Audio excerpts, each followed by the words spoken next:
आज की इस वीडियो में हम देखेंगे यहाँ पे 5 ऐसे मोस्ट इंपोर्टेंट डिफरेंस यानी कि महत्वपूर्ण अंतर जो कि अक्सर आपके एग्जाम में पूछे जाते हैं। देखिए इसके बाद भी हम आपको पार्ट 2 प्रोवाइड कराएंगे, उसमें भी हम 5 इंपोर्टेंट डिफरेंस देखेंगे। यानी आपको कम से कम 10 ऐसे मोस्ट इंपोर्टेंट डिफरेंस हैं जिनको आपको अच्छे से तैयार करना है। और यदि आप इन डिफरेंस को तैयार कर लेते तो डेफिनेट रूप से कई सारे यहां से अंतर आपके एग्जाम में पूछे जाएंगे। चलिए सीधे वीडियो को स्टार्ट करते हैं। देखिए जो सबसे पहला डिफरेंस है आज की इस वीडियो में वो है लघु बीजाणु तथा गुरु बीजाणु में अंतर। और बेसिकली लघु बीजाणुधानी क्या होती है, गुरु बीजाणुधानी, इसके मध्य हम अंतर समझेंगे।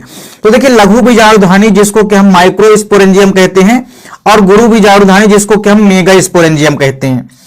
देखिए सबसे पहले यदि हम बात करें तो किसी भी जब आप पराग कोश की संरचना को देखते हैं तो पराग कोश के अंदर ही आपको पता है कि परागधानी जिसको कि हम लघु बीजाणुधानी कहते हैं।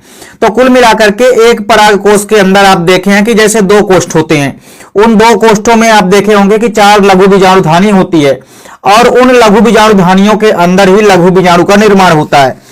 तो देखिए इसमें क्या होगा कि इसमें पराग कोश में जो परागपुट होते हैं उनके विकास के समय लघु बीजाणु मात्र कोशिका बनती है, जिसमें अर्धसूत्री विभाजन होने से लघु बीजाणु या परागकण बनते हैं। तो कुल मिलाकर के यहाँ पे आप समझेंगे कि जो लघु बीजाणु अथवा परागकण होते हैं ये लघु बीजाणुधानी के अंदर बनते हैं।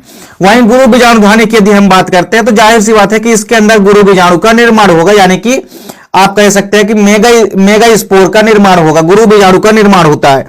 तो इस प्रक्रिया में बीजांड के अंदर जो गुरु बीजाणु होते हैं, गुरु बीजाणु कोशिका में अर्धसूत्री विभाजन होता है और उसके परिणाम स्वरूप 4 गुरु बीजाणु बनते हैं, जिसमें से सक्रिय केवल एक ही होता है बेसिकली।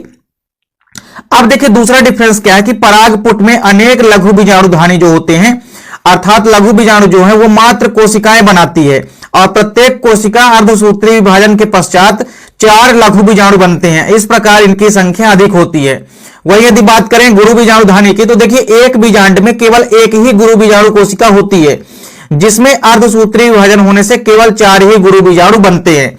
तो इस प्रकार से दूसरा डिफरेंस हुआ। तीसरा डिफरेंस देखिए क्या है कि इसमें सभी लघु बीजाणु जो होते हैं वो कार्यशील होते हैं, मतलब जितने लघु बीजाणु बनेंगे लघु बीजाणुधानी के अंदर सभी के सभी क्या होते हैं, सक्रिय यानी कि क्रियाशील होते हैं। वहीं यदि बात करते हैं गुरु बीजाणुधानी की तो देखिए इसमें 3 निष्क्रिय तथा केवल एक ही कार्यशील गुरु बीजाणु बनता है।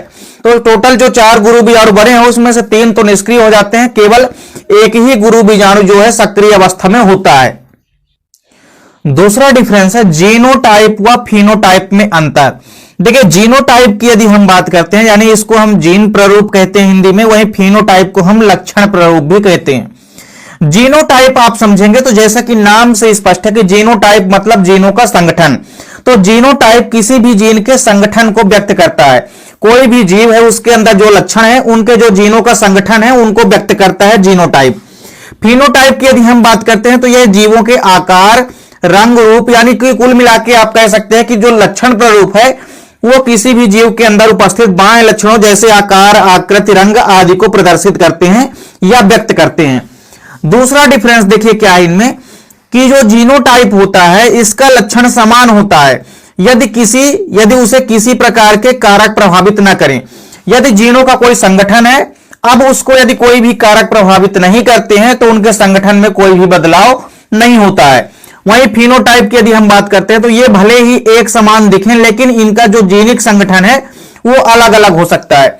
देखिए इनका कहने का मतलब ये है कि लक्षण प्रारूप जो है देखने में भले ही एक समान हो, उनका जीन देखने में भले ही एक समान हो लेकिन उनका जो लक्षण प्रारूप है वो अलग अलग हो सकता है। तो इस प्रकार से इसमें आप पाएंगे कि ये भले ही एक समान दिखें लेकिन इनका जो जीनिक संगठन है वो अलग अलग हो सकता है।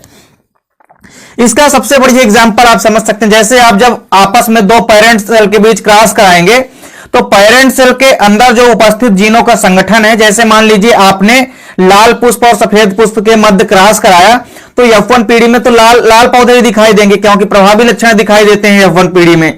तो सेम आप पाएंगे कि F1 पीढ़ी में भी लाल पौधे प्राप्त होते हैं और आप पाएंगे कि पेरेंट्स में भी क्या है, लाल पौधे हैं। लेकिन आप पाएंगे कि दोनों में क्या हो जाता है, जो जीन का संगठन है वो अलग अलग हो जाता है।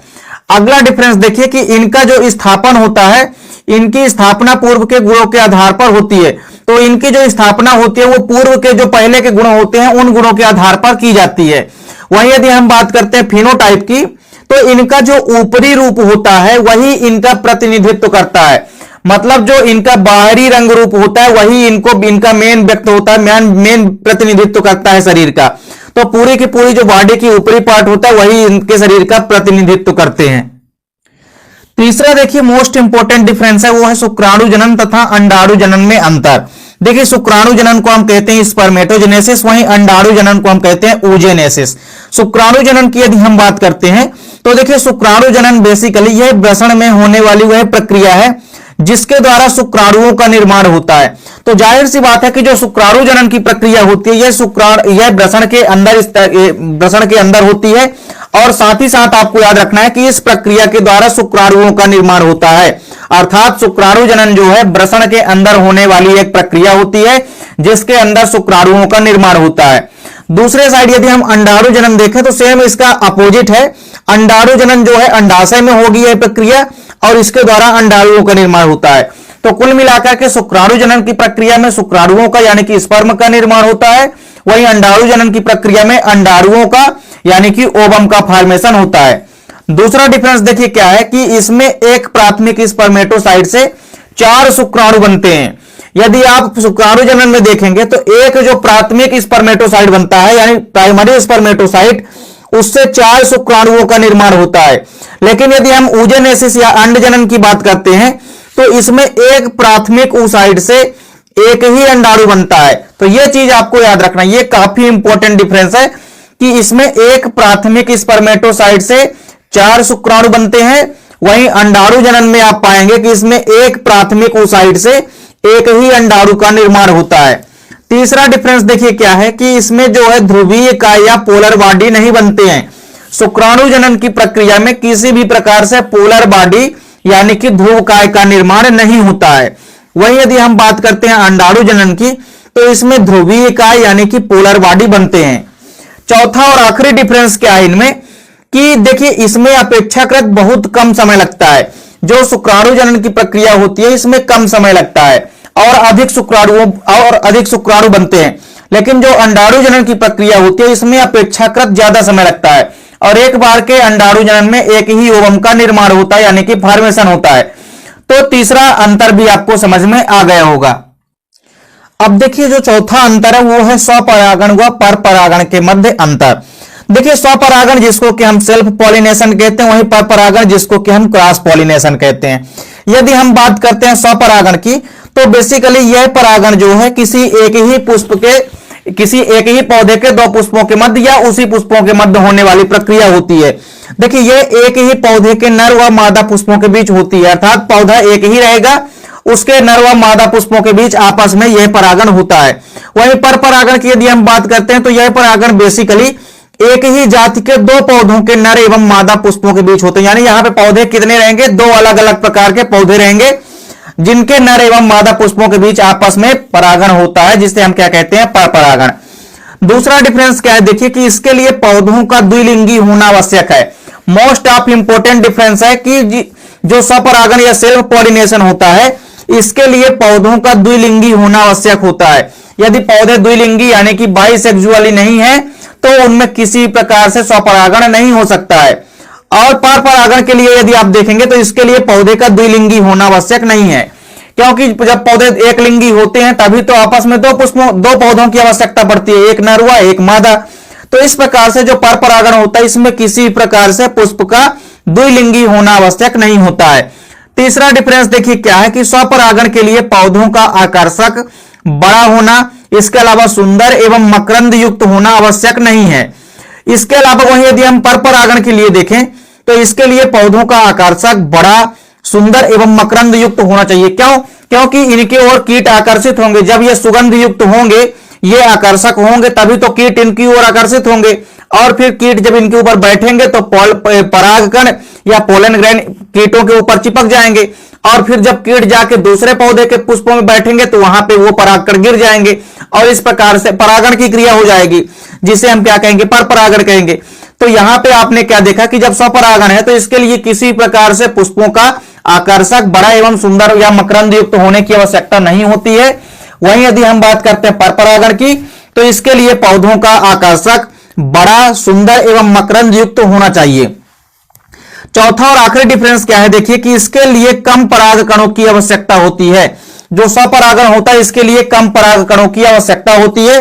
वहीं यदि हम बात करते हैं पर परागण के लिए, तो इसके लिए अधिक पराग कणों की आवश्यकता होती है। क्यों? क्योंकि जो परागण होगा वो दूसरे पौधों के मध्य होगा, अर्थात आप कह सकते हैं कि एक पौधे से जब दूसरे पौधों में पराग कण जाएंगे तो बहुत सारे पराग कणों की तो क्षति हानि हो जाएगी, जिस कारण से इसके लिए अधिक मात्रा में पराग कणों की यानी कि पोलन ग्रेन की या लघु बीजाणु की आवश्यकता होती है। पांचवा और आखिरी डिफरेंस देखिए क्या है कि एक बीजपत्री एवं द्विबीजपत्री बीज में अंतर, यानी मोनोकार्ड सीड और डाइकार्ड सीड के मध्य अंतर देखेंगे। सबसे पहले यदि हम बात करते हैं एक बीजपत्री बीज की, तो ये एक बीजपत्री पौधों में पाया जाता है। जैसा कि नाम से स्पष्ट है कि जब एक बीजपत्री बीज है तो यह एक बीजपत्री पौधों में ही पाया जाता है। वहीं द्विबीजपत्री बीज की यदि हम बात करेंगे तो यह केवल और केवल द्विबीजपत्री पौधों में ही पाया जाता है।